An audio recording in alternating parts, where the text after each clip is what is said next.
Hello, historical people. So apologies for this. It's going to be a bit messy. We're doing a few sessions on warding, or was talking through warding in a few recent sessions.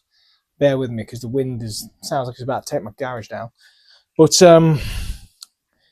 warding, let's quickly run through it. So the normal concept of warding that we teach within the order is a case of, for instance, an attack without warding, we'll go through that first, it's easier.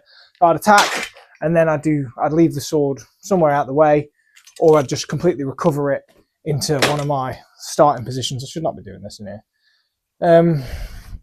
Recover it to one of my starting positions, right? Two things that does, obviously my attack's out for that period of the attack that I've just done. I'm now open for a few minutes, seconds or whatever, until I'm back into a defensive posture or whatever, okay? So if I ward with my attack, I'll come in and I'll leave the sword out there, okay? I'll leave the sword in some sort of position like this, if you can kind of see. So I've got connection with the opponent's blade. That gives me the bind, gives me contact, gives me a signal, so I know when they're moving or what they're doing. It gives me a level of threat because my point is now facing the other person. If they didn't respond well, I could just thrust into them. Now, if I did have to thrust into him, just a tip, walk in with the thrust, don't just extend the arms. Keeps your connection stronger. And then the other thing is I'm also a bit defended, because if they've blocked, if they immediately just tried to attack that way, not going to happen. But what I want to sort of talk about is the next level of warding, okay? And blocking in a sense, because I could block here, okay? Nice and close to my body, gives me a nice little way to respond. However,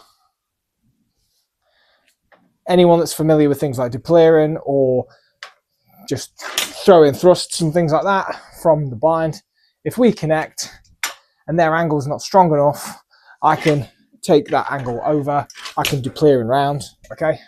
So what you kind of want to do, I mean, personally, I'm fine if you block close to your body, okay? Because that leaves you close if you need to block the other side, if somebody's fainted. But after you've blocked, that's when you can look to extend, okay? We do see some people that will block like this, like straight away. And we do kind of consider that an overextension, because if I see that every time I throw something, you're blocking all the way over here, right? All I'm going to do next time is swap sides, feint, attack those arms, attack those hands. Okay, so that's a consideration. You can still get some really good blocks off immediately like this. However, to be on the sort of safe side, block narrow and then extend, okay? So then you're over, if something does come down the other side or they have fainted, you can quickly move to whatever other position you need to, okay? So that's my little addition. The same way with your warding, you may set the sword out there and then you might want to take position. You might want to push in and give them something to think about, okay?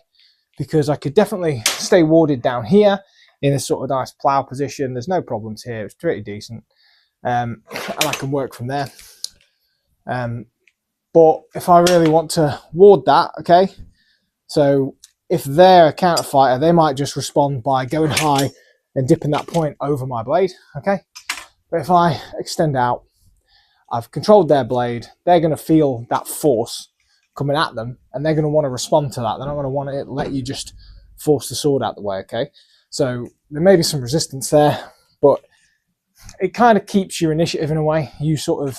You're giving them feedback they need to deal with, whilst your plan is ultimately the same from here as it would be from here anyway, whether you're extending out or whether you are going in for some sort of thrust or whatever, okay?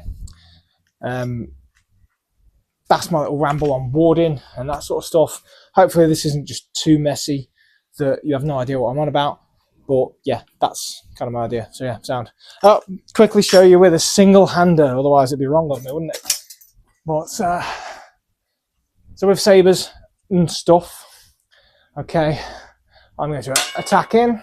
I'm going to keep that out there, but I'm not necessarily going to want to overextend with a saber or something like that, because unlike the longsword, you don't have the same control elements that you may have Okay, so saber, it does pay to stay sort of closer.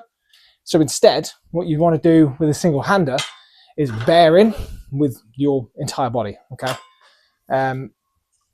risk and reward. You know, if you're not doing this right, you could just walk straight into hits. So it's important to get that control, and that is why when you're attacking, that wants to be a committed attack. If they didn't block, it should have been able to hit them. Okay, and now I'm in a warded spot. I've got my point online if I need it. Okay, but instead of just extending and trying for the best to hope I hit someone, I'm gonna bear in with that. Okay, and then I'm definitely there.